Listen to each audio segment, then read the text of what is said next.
Olá a todos e a todas. Meu nome é Darlete e na aula de hoje nós vamos ver um assunto chamado El uso de las conjunciones en el texto. A partir daí, você vai ter mais facilidade para ler um texto e conseguir interpretá-lo, principalmente quando numa prova cair uma questão envolvendo o uso das conjunções. Vamos lá.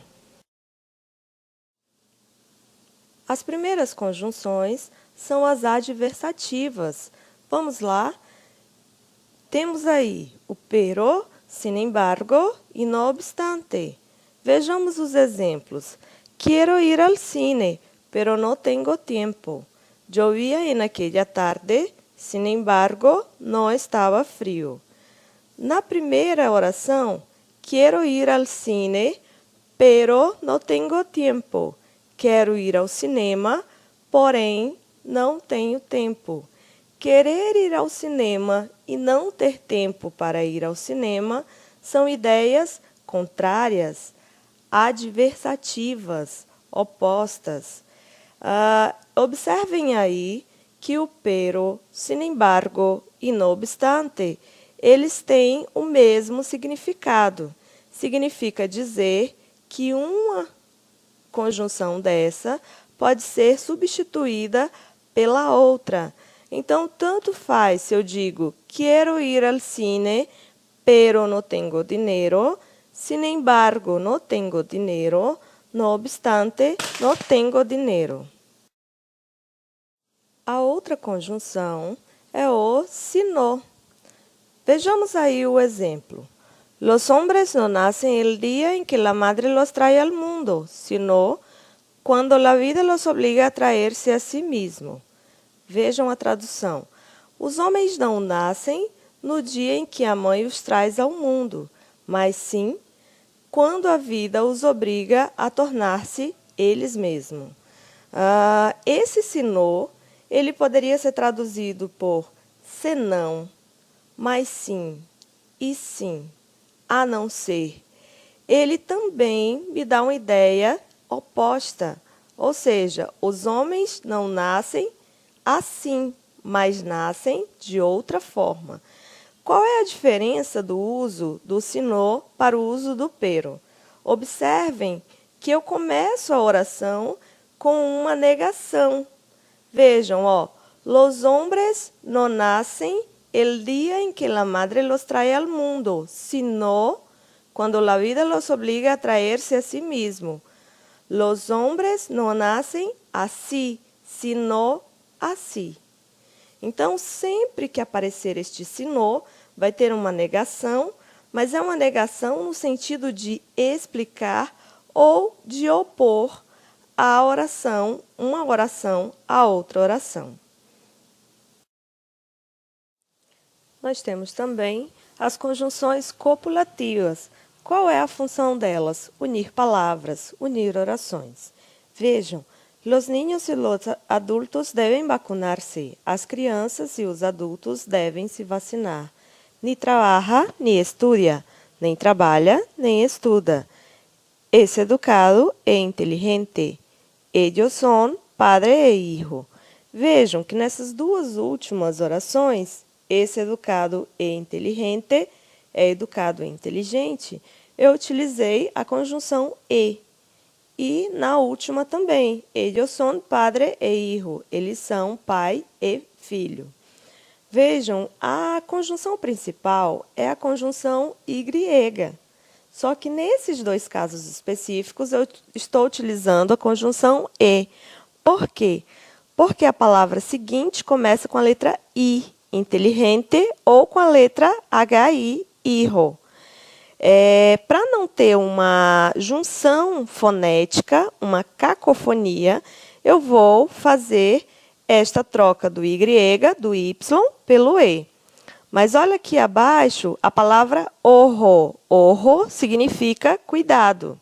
Vejam um exemplo. Bebió água e hielo. Por que aqui embaixo a palavra começa com HI e eu coloco o Y do mesmo jeito? Depois do HI, do HI, eu tenho a letra E. Então, eu tenho uma vogal. Eu tenho uma vogal após o HI. Todas as vezes que você tiver o I ou o HI precedido de uma vogal, você não vai usar a regrinha de substituição do Y, do Y, pelo E. Você vai utilizar a conjunção tradicional, que é o Y. Agora vamos lá para as disjuntivas, ou seja, aquelas conjunções que me dão ideia de alternância. Vejam as orações. Que color prefieres, azul ou amarillo? Que cor preferes, o azul ou o amarelo? Ou uma cor ou outra cor? Que edad tienes, 10 ou 11? Mujeres u hombres devem ser iguales em deveres e derechos.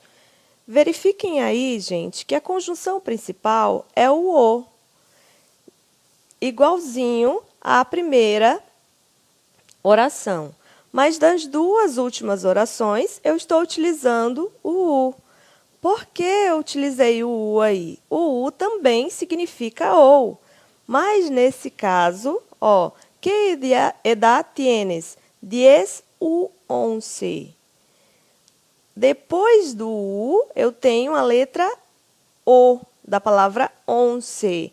Então, a regra é, antes da palavra O e antes da palavra HO, eu utilizo a conjunção U para eu ter uma eufonia, para ficar bem foneticamente. Sobre as conjunções concessivas, verifiquem aí o exemplo. Irei a la playa aunque llueva. Irei à praia ainda que chova, embora chova, mesmo que chova. Olha só, por que esse nome concessiva? O normal é você ir à praia quando faz sol. Só que neste caso, você irá à praia mesmo que haja um impedimento, mesmo que chova, ainda que chova. Você está abrindo uma exceção, você está quebrando uma regra. Essa abertura de exceção na gramática chama-se concessão. Logo, o aunque é uma conjunção concessiva. Eu também poderia utilizar aí nesta minha oração outras palavras que são substituíveis pela palavra aunque. Por exemplo, iré a la playa a pesar de que llueva. Iré a la playa pese a que llueva. Então, aunque, a pesar de que e pese a que são conjunções sinônimas. As conjunções condicionais, elas são super tranquilas, super fáceis de compreender. Vejam a oração. Se estudias, tendrás éxito. Se estudas, terás êxito, sucesso. Então, qual é a condição para você ter sucesso, ter êxito? Estudar. A próxima oração, irei ao cine com tal que vayas comigo. Irei ao cinema contanto que vás comigo. Então, a condição para eu ir ao cinema é que você vá comigo. Já as conjunções consecutivas, elas determinam o resultado de uma ação. Por exemplo, desayuné e luego fui a la escuela. Desayuné, tomei café da manhã e em seguida fui à escola. Essa outra oração, do Gabriel Garcia Marques, diz o seguinte: Tu amigo tiene un amigo y el amigo de tu amigo tiene otro amigo. Por consiguiente, sé discreto. Teu amigo tem um amigo e o amigo do teu amigo tem outro amigo. Desta forma, ou por conseguinte, seja discreto. As conjunções finais, elas indicam a finalidade de uma oração, ou seja, para que serve. Então, ele vai à la escuela para quê? Para estudar. Ele vai à escola para estudar. As conjunções causales indicam o motivo. Verifiquem aí o exemplo.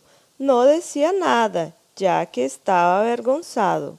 Não dizia nada, já que estava com vergonha. Ou porque estava com vergonha.